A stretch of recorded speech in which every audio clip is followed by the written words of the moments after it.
नमस्कार, मैं आचार्य राजकुमार गणपति ज्योतिष संस्थान की तरफ से आप सभी को प्यार। आशा करते हैं कि आप सभी ठीक होंगे। आज फिर एक नई कहानी के साथ धनतेरस के बारे में महत्वपूर्ण जानकारी के साथ उपस्थित हुए हैं। चलिए आगे बढ़ते हैं और धनतेरस की जो उलझनें हैं, जो पंचांग के अनुसार जो उलझन बनता है, उसको हम क्लियर करते हैं। उससे पहले एक कथा धनतेरस के बारे में आपको बताते हैं। धनतेरस से जुड़ी एक कथा है कि कार्तिक कृष्ण त्रयोदशी के दिन देवताओं के कार्य में बाधा डालने के कारण भगवान विष्णु ने असुर के गुरु शुक्राचार्य की एक आंख फोड़ दी थी। कथा के अनुसार देवताओं को राजा बलि के भय से मुक्ति दिलाने के लिए भगवान विष्णु ने 52 अवतार लिया और राजा बलि के यज्ञ स्थल पर पहुंच गए। शुक्राचार्य ने वामन रूप में भी भगवान विष्णु को पहचान लिया और राजा बलि से आग्रह किया कि वामन कुछ भी मांगे उन्हें इनकार कर देना। वामन साक्षात भगवान विष्णु हैं, वो देवताओं की सहायता के लिए तुमसे सब कुछ छीनने आए हैं। बलि ने शुक्राचार्य की बात नहीं मानी। भगवान वामन द्वारा मांगी गई 3 पग भूमि दान करने के लिए कमंडल से जल लेकर संकल्प लेने लगे। बलि को दान करने से रोकने के लिए शुक्राचार्य राजा बलि के कमंडल में लघु रूप धारण करके प्रवेश कर गए। इससे कमंडल से जल निकलने का मार्ग बंद हो गया। वामन भगवान शुक्राचार्य की चाल को समझ गए। भगवान वामन ने अपने हाथ में रखे हुए कुशा को कमंडल में ऐसे रखा कि शुक्राचार्य की एक आंख फूट गई। शुक्राचार्य छटपटाकर कमंडल से निकल आए। बलि ने संकल्प लेकर 3 पग भूमि दान कर दिया।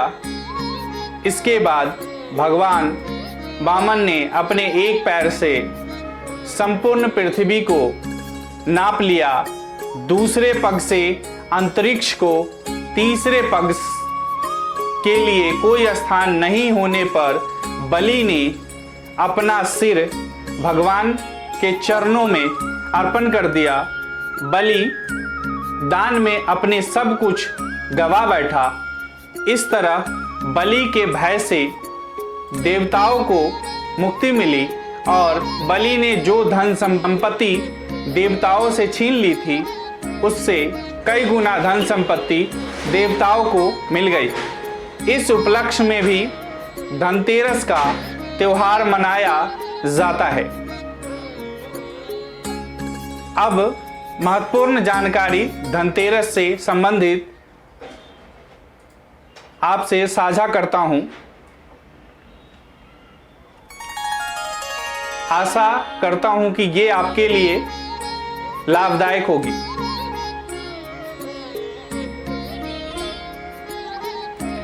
हिंदू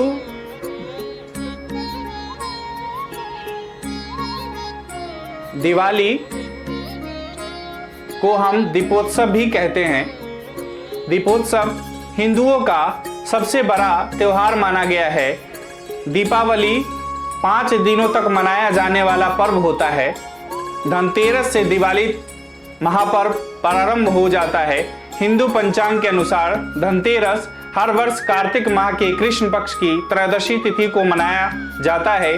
धनतेरस को धन त्रयोदशी के नाम से भी जाना जाता है। मान्यता है कि इस दिन देवताओं के वैद्य भगवान धन्वंतरि का जन्म हुआ था। धनतेरस पर सोना, चांदी, आभूषण और बर्तन की खरीदारी करना बहुत ही शुभ माना गया है। धनतेरस पर खरीदारी या खरीदी गई चीजों में 13 गुने की वृद्धि होती है, ऐसा पौराणिक मान्यताएं हैं। धनतेरस पर भगवान धन्वंतरि, भगवान कुबेर के साथ माता लक्ष्मी की पूजा होती है। इस दिन घरों में दीप जलाए जाते हैं। इस बार दिवाली 24 अक्टूबर को मनाई जाएगी, लेकिन धनतेरस की तिथि को लेकर मतभेद बना हुआ है कि धनतेरस 22 अक्टूबर को है या 23 अक्टूबर को, किस दिन मनाया जाए। आइए जानते हैं धनतेरस की तिथि। धनतेरस की तिथि, शुभ मुहूर्त और इसका महत्व। हिंदू कैलेंडर के अनुसार धनतेरस का पर्व हर वर्ष कार्तिक माह के कृष्ण पक्ष की त्रयोदशी तिथि पर मनाई जाती है। धनतेरस पर लक्ष्मी पूजा त्रयोदशी तिथि के दौरान प्रदोष काल में करने वाले विधान होता है। इस साल कार्तिक महीने की कृष्ण त्रयोदशी तिथि 22 अक्टूबर की शाम 6:02 पर प्रारंभ हो रही है और अगले दिन यानी 23 अक्टूबर की शाम 6:03 पर खत्म हो जाएगी। फिर चतुर्दशी तिथि प्रारंभ हो जाएगी। हिंदू धर्म में कोई भी व्रत या त्योहार उदया तिथि के आधार पर मनाई जाती है। ऐसे में त्रयोदशी की उदया तिथि 23 अक्टूबर को है। धनतेरस का महत्व क्या है? शास्त्रों के अनुसार समुद्र मंथन के दौरान भगवान धन्वंतरी कार्तिक कृष्ण त्रयोदशी तिथि पर अपने हाथों में अमृत का कलश लेकर प्रकट हुए थे। इस कारण से हर वर्ष दीपावली के पहले त्रयोदशी के रूप में भगवान धन्वंतरी के जन्मदिन मनाया जाता है। इस दिन इनकी विशेष रूप से पूजा आराधना की जाती है। धनतेरस पर भगवान कुबेर और माता लक्ष्मी की पूजा करते हैं और कुबेर यंत्र, श्री यंत्र और महालक्ष्मी यंत्र को घर, मंदिर और प्रतिष्ठानों में स्थापित किया जाता है। धनतेरस के दिन सोने, चांदी के आभूषण, सिक्के और बर्तन की खरीदारी होती है। मान्यता है इस दिन खरीदारी करने से साल भर तक 13 गुने की वृद्धि होती है। इसके अलावा धनतेरस पर झाड़ू और धनिये के बीज की भी खरीदारी करते हैं। धनतेरस दिवाली का पहला दिन होता है। धनतेरस की शाम को घर के मुख्य दरवाजे और आंगन में दिए जलाए जाते हैं। धनतेरस पर बना शुभ खरीदारी का त्रिपुष्कर और स्वार्थ सिद्धि योग। इस बार धनतेरस का त्रिपुष्कर और स्वार्थ सिद्धि योग बन रहा है। पंचांग के अनुसार त्रिपुष्कर योग में शुभ कार्य करने पर उसमें 3 गुने की सफलता हासिल होती है, जबकि स्वार्थ सिद्धि योग को शुभ माना गया है क्योंकि सिद्धियों का वास होता है। स्वार्थ सिद्धि योग पर राहु काल का भी असर नहीं होता है और खरीदारी करना शुभ फल देने वाला होता है। स्वार्थ सिद्धि योग 23 अक्टूबर को सुबह 6:32 से आरंभ होगा और दोपहर 2:33 पर समाप्त हो जाएगा। वही त्रिपुष्कर योग दोपहर 1:50 से शाम 6:02 तक रहेगा। धनतेरस पे क्या क्या नहीं खरीदना चाहिए उसके बारे में आपको अवगत करा रहे हैं, जिससे आपको धन हानि हो सकती है, नुकसान हो सकता है, समस्याएं आ सकती है। नकली आभूषण नहीं खरीद सकते आप। मात्र औपचारिकता या फिर पैसों की कमी के चलते के लिए कई लोग धनतेरस पर आर्टिफिशियल आभूषण खरीद लेते हैं, लेकिन ऐसा करना अशुभ माना जाता है। इससे दरिद्रता का वास होता है। दूसरा, कांच या चीनी का बर्तन नहीं खरीदना चाहिए।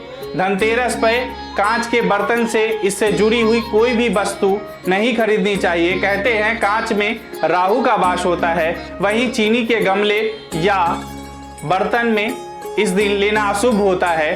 धनतेरस के शुभ अवसर पर इन चीजों को घर लाना व्यक्ति को संकट में डाल सकता है। तीसरी चीज, लोहा।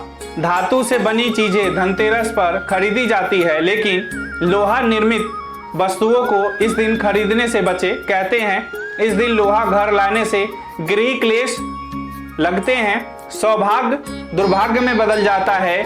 मान्यता है कि ऐसा करने पर खर्च बढ़ने लगते हैं, पैसा हाथ में नहीं टिकता है। प्लास्टिक का झाड़ू। धनतेरस पे प्लास्टिक के बर्तन और इससे निर्मित दूसरी वस्तुओं जैसे गुलदस्ता की खरीदारी से बचना चाहिए। प्लास्टिक कभी बरकत नहीं देता। धनतेरस पर झाड़ू जरूर खरीदी जाती है, लेकिन सिर्फ सिक्कों या फूल वाली झाड़ू खरीदना ही शुभ है। गलती से भी प्लास्टिक की झाड़ू घर ना लाएं। संस्थान से किसी भी प्रकार का दीपावली के शुभ अवसर पर सिद्ध किए गए यंत्र आप अगर मंगवाना चाहते हैं तो इसी नंबर पे कॉल करके व्हाट्सएप करके आप सिद्ध किया हुआ यंत्र आप मंगवा सकते हैं। नमस्कार, राधे राधे।